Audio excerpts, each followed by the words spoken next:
Hello, welcome to the Emberhart podcast. My name is Mikko and I am here.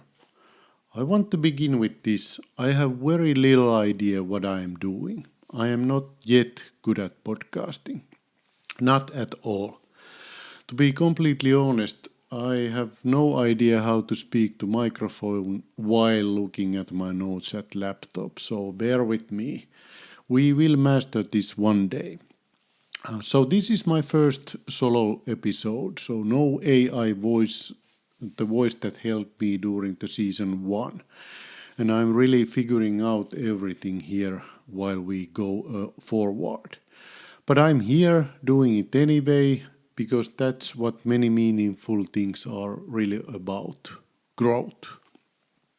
So trying and testing today and improving along the way. Great that you are here with me. In season 1, we started with growth mindset in the very first episode. It felt like a right place to begin because so much begins there. Now, as we start season 2, it feels just as important to return to that foundation, but this time with new understanding. Earlier in my life, I had a much more fixed mindset than I ever realized. That really held me back. But over the past few years, through effort, mistakes, and the simple act of showing up again and again, I've started to grow. Started to believe in growth and started to think differently. But here's the thing, having a growth mindset myself is not enough. Not if I want to help Amelia. Not if we want to help the next generation of girls grow into strong, curious, brave human beings. Emberhart is not about me, it is about Amelia. It is about you or your daughter. It is about the girls and young women who are watching, listening, and absorbing the way we speak, think, and act. And for them to believe they can grow, we need to do more than just believe it ourselves. We need to build the kind of environment where growth is possible, where effort is seen and where failure is safe.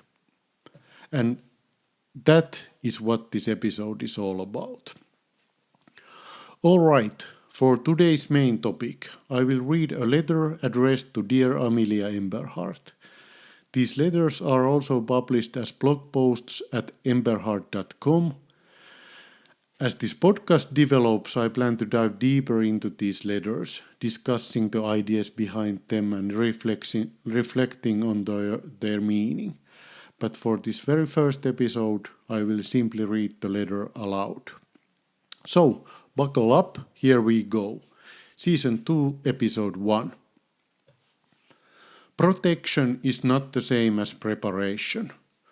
What shapes a growth mindset? Dear Amelia Emberhart, I hope this finds you well. You have probably heard the word mindset before. It is a big idea, but it is also a personal one. It has to do with how we think about our own abilities, what we believe we are good at, and whether we believe we can grow and improve. Some people believe that you are either good at something or you are not. That is called a fixed mindset. Others believe something different, that with effort, good strategies, and support, you can get better at almost anything. That is called a growth mindset. I just read an article by Haimovitz and Dweck, The Origins of Children's Growth and Fixed Mindsets, New Research and a New Proposal, Child Development 2017. Let us study some interesting findings together. Why does a mindset matter? Because how you think about learning shapes how you respond to challenges. If you believe you can grow, you will try longer, bounce back faster, and stay curious even when things get tough. But if you believe your abilities are fixed, then challenges might feel like stop signs instead of stepping stones. You might avoid hard things. You might see failure as proof that you are not good enough. You might pull away from chances to grow. You might think that just because the adult around you, parents, teachers, say they believe in growth, you will naturally believe it too. But it is not that simple. Here is something surprising. Even when adults truly believe in growth mindset, research shows that their beliefs do not automatically pass on to you. In study after study, children's beliefs were not directly linked to what parents or teachers said they believed. So, what does shape your mindset? What researchers found is this: it is not just about what adults believe, it is about what they do.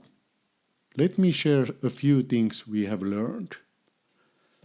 Praise and how we give it can shape your mindset more than we realize. You have probably been praised before. Maybe someone said, "You are so smart." That feels good, but if success means you are smart, then what does failure mean? This can make failure feel personal. It can lead to shame and giving up, especially in the children who most need encouragement. Instead, when we praise the process, your effort, your strategy, your persistence, we help you see learning as something you do, not something you are. That kind of praise helps you try again, take risks, and grow. Criticism matters too, but it should be about actions, not who you are. If someone says, "I am disappointed in you," it feels personal. It can make you feel like your mistake define you.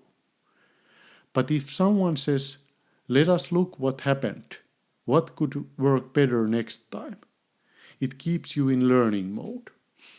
That is what we want for you. To know what that mistakes are normal, even useful, and never a sign that you are not enough. Even a small word can open a big door. One word I want you to keep close is yet. You might hear a parent say, "I cannot do this yet," instead of giving up. That is modeling a mindset worth learning from. You have not figured it out yet. It is a small word, but it holds space for growth. It reminds us that learning is a journey, not a label. When adults struggle and keep going, it helps you believe you can too. You do not always see this, but adults struggle a lot. We just get better at hiding it. But when we let you see that we sometimes fail, get frustrated, and try again, it teaches you something important. Struggle is not weakness. It is part of growing stronger. So, if I say, "This is hard for me, but I'm going to keep trying," I'm not just helping myself. I'm helping you too. The way your classroom or home feels can shape how you think. It is not just about what your teacher believes. It is about how they run the classroom. Do they celebrate mistakes as learning moments? Do they let you revise your work and explain your thinking, even when it is not perfect? If so, they are creating a space where a growth mindset can thrive. But if your classroom only rewards fast answers, praises the same kids again and again, or puts students into groups based on who is good or bad at something, that sends a different message, one that whispers, "Some people have it what it takes, and some do not." That message is wrong, but it can still get into your head if we are not careful. Here are some things we as adults should always remember to help you, Amelia. We must show you that we believe in your potential. We should praise your effort, your ideas, your willingness to keep going when it is hard. We must be mindful with our words because you are listening. We should let you see us struggle so you know it is safe to struggle too. And we should build homes and classrooms where growth is the norm, not perfection. And here is one more insight. Sometimes, even when adults believe in growth mindset, their actions say something else. Why? Because they are not only guided by what they believe about learning, but also by what they believe motivates children. A parent might say, "You are so smart," because they think it will inspire you, even if they also believe in growth. A teacher might stop you from struggling because they are afraid you will lose confidence, not because they doubt your potential. So our actions do not always reflect our beliefs.